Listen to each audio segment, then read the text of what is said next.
केंद्र को पत्र लिखा है कि जो प्रोक्योरमेंट का समय है वो 1 अक्टूबर को होता है, लेकिन इस बार हमारी तैयारी है कि हम उसको 25 सितंबर से भी कर सकते हैं, क्योंकि सेंट्रल गवर्नमेंट के बिहाफ पर करना होता है, इसलिए उनकी परमिशन चाहिए। मुझे लगता है अगर हमको परमिशन मिल गई तो हम उसको 25 सितंबर से ही चालू करेंगे, वरना 1 अक्टूबर से तो चालू होना ही है, वो पहले का प्रावधान है। इसलिए किसी भी प्रकार का कोई ढिलाई नहीं बरती जाएगी। हाँ, कोविड-19 के हिसाब से जैसे पिछली बार प्रोक्योरमेंट में हमने परचेज सेंटर्स बढ़ाए थे, व्यवस्थाएं अच्छी की थी, क्योंकि ये भी बहुत ज़रूरी है। जहाँ प्रोक्योरमेंट ज़रूरी है वहाँ कोविड-19 के प्रति सावधानी बरतना ये भी बहुत ज़रूरी है। हमारा वो भी जीवन मरण का प्रश्न है, इसलिए उन सब बातों को ध्यान में रखते हुए नए सेंटर्स, खासकर जो मिलर्स में धान को अगर कोई लेकर के सीधा मिलिंग स्टेशन पर लेकर के आते हैं तो वहाँ आड़ती भी होंगे, हमारी खरीद की व्यवस्था भी होगी।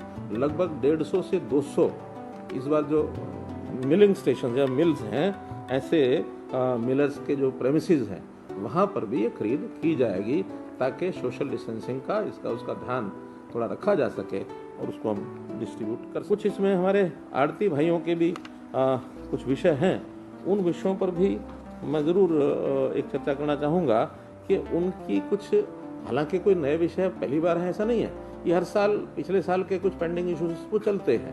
कभी दामी कार्ड का विषय है, पेंडिंग हो गया, कभी इंटरेस्ट का विषय होता है वो पेंडिंग हो गया, कभी लस्टर लॉस की बात आती है, तो वो हम सेटल कर रहे हैं सारे।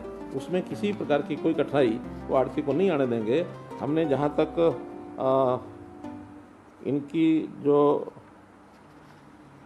दामी का विषय है, ये दामी पिछले साल बाजरा और धान कुल मिलाकर के 252 करोड़ रुपए की दामी बनी थी, वो सारी की सारी पिछले साल की पे कर दी गई है। इस साल गेहूं और सरसों, इसमें भी 309 करोड़ रुपया पे किया जा चुका है।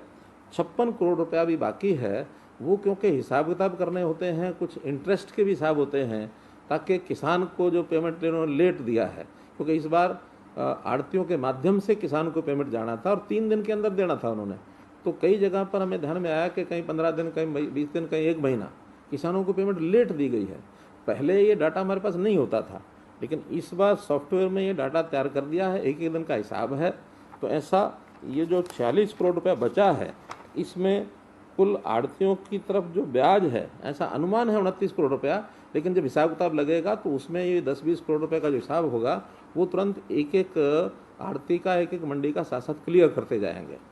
कुछ इंटरेस्ट का जो विषय होता है, जैसे आड़ती ने किसान को लेट दिया है, ऐसे पिछले साल में हमने एक प्रोविजन किया था कि अगर सरकार आड़ती को पैसा लेट देती है तो हम भी 7 दिन के बाद उनको 12% के इंटरेस्ट के हिसाब से पैसा देंगे, क्योंकि उसका हिसाब किताब आड़तियों ने अभी किया नहीं है।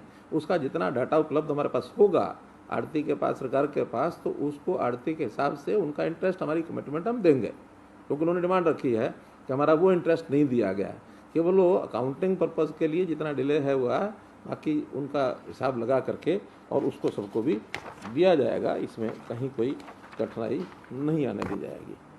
प्रोक्योरमेंट का जो विषय है, प्रोक्योरमेंट में पहले भी हम घोषणा कर चुके हैं कि ये जो प्रोक्योरमेंट है, ये जैसी पहले चल रही थी वैसे ही प्रोक्योरमेंट ये चलती रहेगी। इसमें जो मंडीकरण है, हमारा जो मंडियों की व्यवस्था है, इसमें कोई परिवर्तन नहीं है। एमएसपी पर ही खरीदा जाएगा। जो फसलें हम पहले खरीदते हैं वो सब खरीदेंगे। इस बार धान है, बाजरा है, मक्का है, मूंग है, चारों फसलें एमएसपी पर एक एक दाना खरीदा जाएगा। किसी को भी कोई कठिनाई नहीं आने दी जाएगी।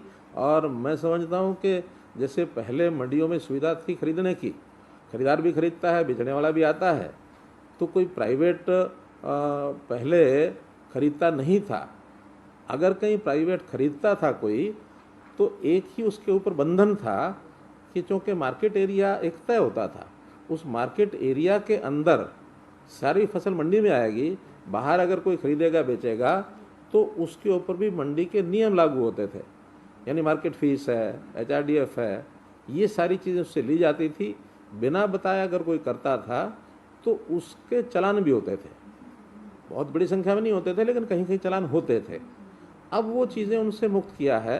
कि अगर बाहर से कोई खेत में से कोई खरीदेगा, गांव से ही खरीदेगा, घर से ही खरीदेगा, उसके ऊपर चालान नहीं होगा, उसको कोई मार्केट फीस या HRDF वो नहीं देना पड़ेगा। लेकिन मुझे ये बात समझ में नहीं आती कि MSP से नीचे कैसे खरीदेगा।